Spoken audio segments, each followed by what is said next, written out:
लो जी सुबह सुबह का जड़ा ना नाले ते सैर होन रही है तो नाले जनाब अपना मसवाक जी की जा रही है। भाई मुख्तार होनी बना रहे हैं मसवाक, एक मसवाक देन दे अब्दुल हादी नूं। जी भा मुख्तार की हाल है? ठीक ठाक। सुबह सुबह मज़ा आंदा सैर करन दा? जी बिल्कुल बिल्कुल। हाँ जी हाजी साहब मिल गई है जी मसवाक? करो जनाब मसवाक तुसीं भी हुण।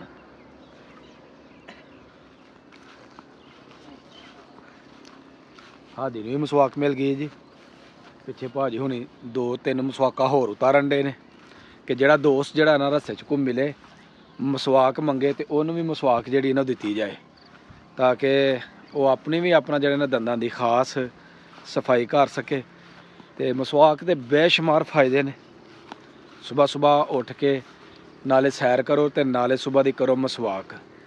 तो यह ही अपना जनाब देहातां दे विच रहन दे फायदे ने कि खुली आबो हवा हुंदी है, खुली जनाब अपना बाहर दा माहौल हुंदा है, किसी तरह की कोई परेशानी नहीं बनती, बंदा आसानी दे नाल जिहड़ा ना सैरो तफरीह कर सकदा, सुबह की सैर कर सकदा, ताज़ी जिहड़ी शबनम हुंदी है ओहदा जिहड़ा ना मज़ा लै सकदा। मज़ा आ रहा है ना सवेरे सवेरे? हाँ। है ही सैर करन दे मज़े, ठीक है।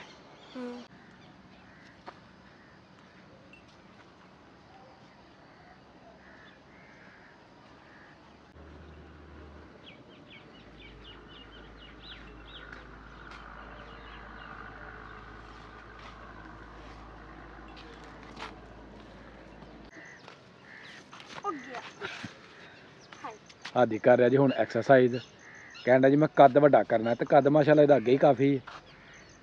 ए वेखो पुट्ठे पंगे ने अपना जेह्ड़े ना को पता लग जे जी। है वेखो ऊपर चला गया। ते एक्सरसाइज के तरीके वेख लो जी। लटको ना, लटको ऊपर लटको। लटकना बड़ा मुश्किल है। क्यों नहीं टूटता?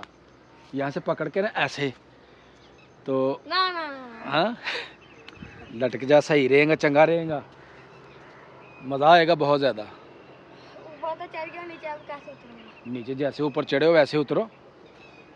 आप कौन से बच्चे हो? छोटे बच्चे हो, दूध पीते बच्चे हो, मज़ा आएगा नीचे उतरने का। सही लो जी ए नीचे आ गया जी, ए शेर आ गया थले, ए थले डिग गया जी। लो जी हादी करन डया हार्ड एक्सरसाइज। हाँ भी जवाना आ रहा मज़ा? वेरी गुड जी। हादी साहब की महसूस किया है? बहुत अच्छा महसूस किया। सुबह की सैर करने से ना ऐसे पावरफुल फील हो रहा है कि अब पूरा दिन मुझे कोई सुस्ती नहीं होनी।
है जी पाकिस्तानी कवा जड़ा आम मौसम दे विच रहिंदा ते इस तरह तुहानूं दिखाने जंगली कवा।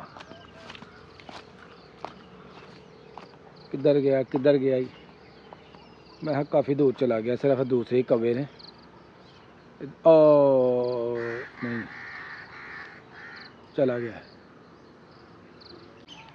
सुबह की सैर, सुबह की एक्सरसाइज और मसवाक करना बड़ा चंगा लगा।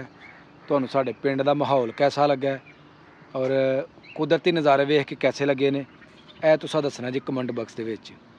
ਇਹਦੇ ਨਾਲ ਮੇਰੀ ਵੀਡੀਓ ਹੋ ਗਈ ਮੁਕੰਮਲ। ਵੀਡੀਓ ਲੱਗੇ ਚੰਗੀ, ਵੀਡੀਓ ਨੂੰ ਲਾਈਕ ਕਰਨਾ, ਕਮੈਂਟ ਕਰਨਾ, ਵੀਡੀਓ ਨੂੰ ਜ਼ਿਆਦਾ ਤੋਂ ਜ਼ਿਆਦਾ ਸ਼ੇਅਰ ਕਰਨਾ, ਤੇ ਜਿਹੜੇ ਦੋਸਤ ਚੈਨਲ ਤੇ ਨਏ ਨੇ ਉਹ ਜਲਦੀ ਜਲਦੀ ਚੈਨਲ ਨੂੰ ਸਬਸਕ੍ਰਾਈਬ ਕਰ ਦਿਓ ਤਾਂ ਕਿ ਆਉਣ ਵਾਲੀ ਵੀਡੀਓ ਤੁਹਾਨੂੰ बर वक्त ਪਹੁੰਚਦੀ ਰਹੇ।